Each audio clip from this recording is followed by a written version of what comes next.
నిన్ను బట్టి నీ తల్లిదండ్రులు మారాలి. నిన్ను బట్టి ఈ రోజు నీ ఇంటికి రక్షణ రావాలి. ఈరోజు చాలా మంది యేసుని నమ్మిన రహస్యంగా బ్రతుకుతారు, రహస్యంగా ధైర్యంగా బ్రతుకు. ఆది సంఘం ఎవరు రహస్యంగా బ్రతకాలి, ధైర్యంగా బ్రతకాలి. యేసు కొరకు సమస్తం త్యాగం చేశారు, అనేక రెట్ల ప్రతిఫలాన్ని చూశారు. ఈరోజు యేసు కొరకు చావాల్సిన అవసరం వస్తే ధైర్యంగా ప్రాణాన్ని విడిచిపెట్టారు. దీనికి తన మీద ఎందుకంటే అలాంటి తండ్రి అందరికి రాదట. ఏర్పరచబడిన వారికి మాత్రమే హతసాక్షులుగా మరణించే అవకాశం కలుగుతుంది. దేవుడు అట్లా తెలియజేస్తుంది. ఎందుకంటే అటువంటి వారికి జీవ కిరీటం ఉందంట, దేవుడితో పాటు కూర్చున్న సింహాసనాలు ఉన్నాయంట. దానికి మించిన ధన్యత ఏమైనా కావాలా? ఈ లోకంలో ఎంత సంపాదించినా ఎంతైనా చివరికి చచ్చినప్పుడు ఎవరిదే అవుతుంది నీకు తెలియదు.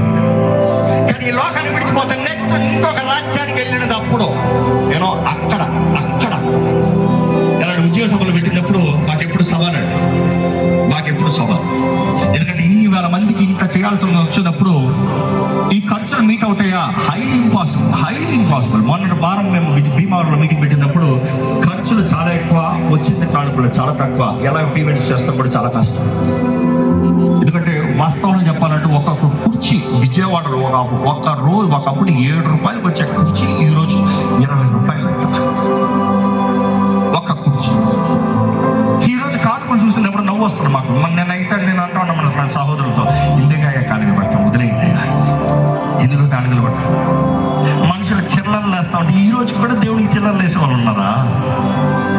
అంత హీన స్థితిలో బ్రతుకులు ఉన్నాయా? వారు మొదట రిస్టోర్ అవనే, వారి జీవితాలు బాగుపడినాయి. వారి బ్రతుకులు బాగుపడకుండా వారి కానుకలు పెడతాం. వారు ఇచ్చేది ఎవరికి? దేవుడికి ఇచ్చేటప్పుడు ఘనంగా దేవుడికి ఇస్తున్నావు నువ్వు. రాజప్రకాష్ పాల్ కాదు, నాకైతే దండం మీరే పెట్టుకోండి, నాకు ఇచ్చే దేవుడు. నేను ఒక సాక్ష్యం ధైర్యంగా చెప్తాను. ఆయన రాజ్యం కొరకు ప్రయాసపడినప్పుడు ఆయన ఎప్పుడు వరకు విడిచిపెట్టలేదు, ఎప్పుడు ఖాళీగా పంపించారు. ఎందుకంటే నమ్మి వచ్చింది దేవుడు మాత్రం. కానీ ఒక మాట సవాలిస్తున్నాను, మీ బ్రతుకు మారకపోతే ఇంకా దీనికి మించిన అవకాశం దేవుడు ఇంకోటి ఇస్తాడో తెలియదు. ఇప్పుడు వచ్చారు దేవుని దగ్గరికి, నాకు ఒకటే నెక్స్ట్ టైం ఎప్పుడన్నా దేవుడు అవకాశం ఇస్తా, లేకపోతే మీ జీవితంలో కార్యం జరిగినప్పుడు మాకు ఒక మెసేజ్ పెడితే, ఇదిగో ఈ మీటింగ్లో దేవుడు నా కుటుంబాన్ని బాగు చేశాడు, ఆయన పశ్చాత్తాపం పడినప్పుడు నన్ను స్వస్థపరిచాడు, ఇదిగో నాకు విడుదల ఇచ్చాడు, నా బతకాల నుంచి విడుదల ఇచ్చాడు, నాకు ఈ ఫోటోగ్రఫీ నుండి విడుదల ఇచ్చాడు, నాకు గర్భఫలం లేకపోతే దేవుడు నాకు గర్భాన్ని తెరిచాడు. రావాలి సాక్ష్యం. ఎందుకంటే దేవుడు నీ జీవితంలో కార్యం జరిగిస్తాడే కానీ ఇంకెవరు చేయడు. మనుషుల సహాయం వ్యర్థం. యెహోవాను నమ్మిన వారిని ఆయన చేయి విడిచిపెట్టడు. ఆయన దగ్గరికి చేరి చూడు, ఆయన నామాన్ని ధరించి చూడు, యేసు నామంలో ప్రకటించి చూడు, ఆయన నీ జీవితంలో చేసే ఘనమైన కార్యాలు చూడు. దయచేసి స్థలంలో ఉంచుతామండి. నీ సమయంలో దయచేసి అటు ఇటు నడవద్దు, అటు ఇటు మాట్లాడవద్దు. నువ్వు దేవుడు మాట్లాడే సమయం, దేవుడు నీతో మాట్లాడుతాడని నువ్వు గ్రహించినట్లయితే, ఇదిగో తండ్రి, అయ్యా పరమ తండ్రి, నీ దగ్గరకు వస్తున్నానయ్యా, నీ దగ్గర కాకపోతే ఇంకెక్కడికి పోతానయ్యా, నువ్వు కాకపోతే నా జీవితంలో ఇంకెవరున్నారు ప్రభా, నా జీవితాన్ని బాగు చేయగలిగింది నువ్వు మాత్రమే, నా జీవితాన్ని నా బ్రతుకుని మార్చగలిగింది నువ్వు మాత్రమే, నన్ను సెట్ చేయగలిగింది నీవు మాత్రమే. ప్రభా నా జీవితంలో కార్యం జరిగించవా, ప్రభా నా జీవితంలో విడుదల అనుగ్రహించవా, నా జీవితంలో జయం అనుగ్రహించవా. నా తప్పులు ఒప్పుకుంటున్నా, నా పాపాలు ఒప్పుకుంటున్నా, నా అవిధేయతలు ఒప్పుకుంటున్నా, నా చేతకానితనాన్ని ఒప్పుకుంటున్నా, నిన్ను బాధపరిచిన మాటల కార్యాలు ఈ క్రియలను బట్టి నేను పశ్చాత్తాపడుతున్నానయ్యా, నన్ను క్షమించు ప్రభా. నోరు తెరిచాడకండి, ప్రభా నన్ను క్షమించయ్యా, నన్ను క్షమించయ్యా.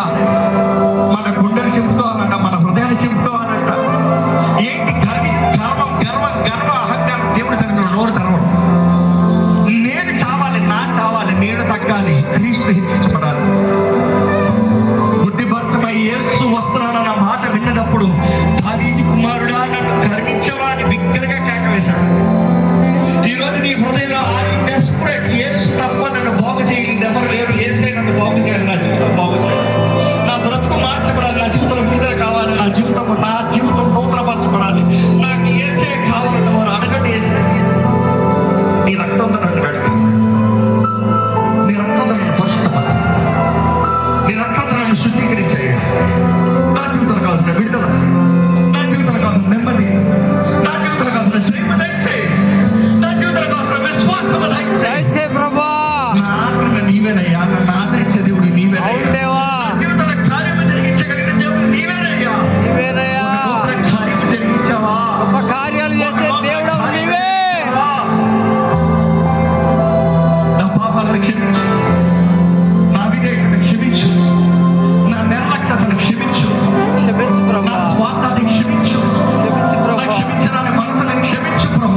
దేవా.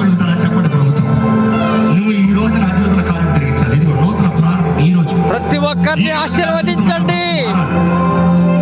ఇదిగో నా మూయబడిన గర్భం తెరవబడాలి. ఇదిగో నా జీవితం పైన అవమానం కొట్టివేయబడాలి.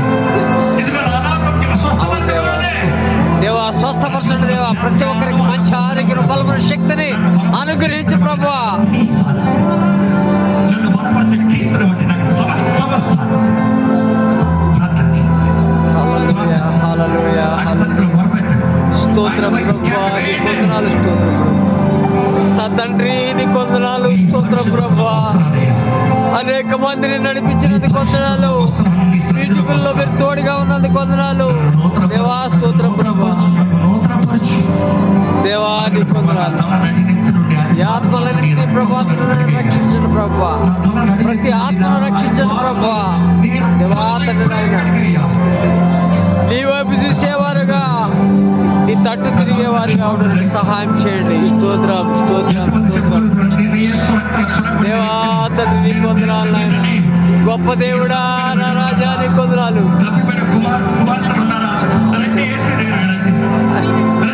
దేవా తండ్రి ప్రతి ఒక్కరిని మార్చండి ప్రభువా. పాపము నుండి, శాపము నుండి, సకల దుష్టత్వం నుండి విడిపించండి ప్రభువా.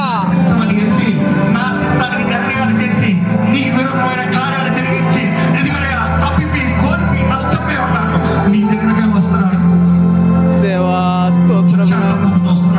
బాగు చేయవా. గొప్ప దేవుడు నాయన. నా జీవితంలో విడుదల దయచేవా. విడుదల దయచే ప్రభు. క్షమించేయానికి ఇష్టమైన మానవాన్ని క్షమించు. నా రహస్య పాపాన్ని క్షమించు. నా జీవితంలో బంధకాల మీద విడుదల దయచే. విడుదల అనుగ్రహించండి. నాకు ఇప్పుడు విడుదల కావాలి. అవును దేవా. రహస్య పాపాల నుండి నాకు విడుదల కావాలి. పరిశుద్ధాత్మ శక్తిని ప్రతి బిడ్డపై కుమరించండి ప్రభు. విడుదల కావాలి. విడుదల కావాలి. ప్రతి ఒక్కరికి విడుదలను అనుగ్రహించండి యేసు ప్రభువా. నీ వందనాలు. విడుదల కావాలి. ఏంటి నిన్ను బంధించిపెట్టే పాపం ఏంటి? ప్రతి ఒక్కరి యొక్క అవసరంలో తీర్చడం ప్రభువా. ప్రతి ఒక్కరిని స్వస్థపరచండి. ఎవరైతే అనారోగ్యంతో ఉన్నారో, అస్వస్థతలో ఉంటారో ప్రభా, అతని వారిని స్వస్థపరచండి దేవా. స్వస్థపరిచి యెహోవా నేనే అని సెలవిచ్చినటువంటి దేవుడవు నాయన. స్తోత్రం ప్రభువా. గొప్ప కార్యాలు చేయండి ప్రభా.